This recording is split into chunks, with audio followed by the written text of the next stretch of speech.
गेल्या आठवड्याभरापासून महाराष्ट्राचं राजकारण वेगळ्या वळणावर गेले। कारण ठरतोय तो अशोक खरात। या भोंदू बाबाचा चॅप्टर महाराष्ट्राच्या राजकारणाला कलाटणी देणारा ठरतोय। रोज काही ना काही उघड होतंय। धक्कादायक पुरावे व आरोपींची चर्चा होतीये। असाच एक धक्कादायक आरोप रविवारी शिर्डीत करण्यात आला। राष्ट्रवादी अजित पवार गटाचे नेते अमोल मिटकरी यांनी अजितदादांच्या विमान अपघाताला हाच कॅप्टन खरात जबाबदार असल्याच्या शक्यता मिटकरींनी व्यक्त केल्या।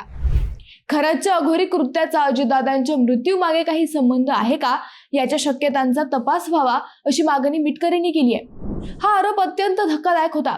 शिवाय मिटकरींनी हा आरोप करताना खरातांच्या अघोरी कृत्यांचे काही संदर्भही जोडलेत। त्यामुळे एकच खळबळ उडाली आहे। अजितदादांच्या मृत्यूमागे नेमकं कोण लागलं होतं या चर्चा त्यामुळे सुरू झाल्या। नेमकं काय आहे मिटकरींचा आरोप? अजितदादांच्या जीवावर कोण उठलंय? मिटकरींनी कोणते संदर्भ सांगितलेत हेच आपण या व्हिडिओतून पाहणार आहोत। नमस्कार, मी अद्वैता आणि आपण पाहत आहात अहिल्यानगर लाईव्ह 24 नगरी राजकारणाचं परफेक्ट अनालिसिस। राष्ट्रवादीचे नेते अमोल मिटकरी हे रविवारी शिर्डीत होते। त्यांनी साईबाबा समाधीचे दर्शन घेतल्यानंतर प्रसार माध्यमांशी संवाद साधला। याच संवादात त्यांनी अनेक धक्कादायक आरोप केले। हे आरोप एवढे गंभीर आणि भयानक होते की महाराष्ट्राच्या राजकारणात त्यामुळे खळबळ उडाली। शिवाय हे आरोप करताना मिटकरी यांनी काही संदर्भही जोडलेत। त्यामुळे त्यांच्या आरोपांना वजनही प्राप्त झालंय। मिटकरींनी आपल्या आरोपांच्या सुरुवातीलाच मुख्यमंत्री देवेंद्र फडणवीस यांचे आभार मानले। कारण हे खरात प्रकरण खरं तर मुख्यमंत्र्यांच्या आदेशानंतरच महाराष्ट्राला समजलंय। मुख्यमंत्र्यांनी त्याला अटक करण्याची हिंमत दाखवल्याबद्दल मिटकरींनी फडणवीसांचे कौतुक केले। आमदार अमोल मिटकरी यांनी खरातच्या कारनाम्याचा पाढा वाचताना गंभीर संशय व्यक्त केलाय।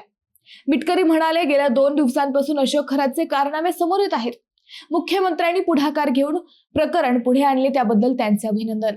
अशोक खरात याचा अजित पवार यांच्या दुर्घटनेमागे हात असण्याची शक्यता आहे। अजित पवार VSR कंपनीच्या नादुरुस्त विमानात कोणाच्या सांगण्यावरून बसले? मरीन ड्राईव्ह पोलिसांनी FIR घेतली नव्हती, त्याचे धागेदोरे अशोक खरात पर्यंत होते का, असा सवाल मिटकरींनी उपस्थित केला। तसेच VK सिंग हा अशोक खरातचा भक्त असल्याची माहिती आहे। अशोक खरातच्या सांगण्यावरून VK सिंगने घातपात केला आहे का, असा प्रश्नही मिटकरींनी उपस्थित केलाय। अशोक खरात प्रकरणात SIT स्थापन केली, त्यात खरातचा अजित पवारांच्या विमान अपघातात हात आहे का याची चौकशी करा।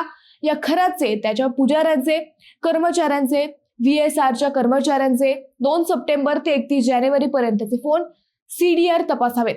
28 जानेवारीला अजित पवार यांच्या घातपाताचे धागेदोरे भोंदू बाबा अशोक खरात पर्यंत येऊन पोहोचत आहेत, अशी आमची शंका असल्याचा दावा अमोल मिटकरी यांनी केलाय। खरातच्या आश्रमात अनामिका कापून रक्ताभिषेक करण्याचे प्रकार घडले आहेत। भिगवण रोड आणि देवगिरी बंगल्यासमोरही अमावस्येच्या रात्री अशाच अघोरी पूजा झाल्याचे समोर येत आहे।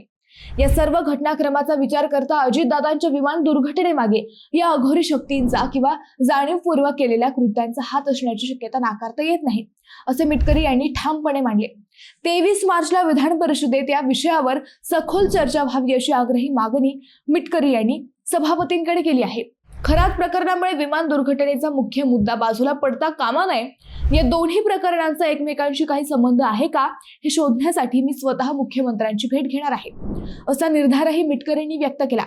अजितदादांना न्याय मिळवून देण्यासाठी शेवटपर्यंत लढणार असल्याचे सांगत मिटकरी यांनी विरोधकांनाही सूचक इशारा दिला। हा तपास केवळ लैंगिक शोषणापुरता मर्यादित न राहता राजकीय घातपाताच्या कोनातूनही होणे गरजेचे आहे, असंही मिटकरी यांचे म्हणणे आहे। मित्रांनो, तुम्हाला मिटकरी यांच्या आरोपांबाबत काय वाटतं हे आम्हाला कमेंट करून नक्की कळवा। शिवाय व्हिडिओ आवडला असेल तर चॅनलला सबस्क्राईब करून व्हिडिओला लाईक करायला विसरू नका। पुन्हा भेटू नव्या विषयावर, तोपर्यंत धन्यवाद।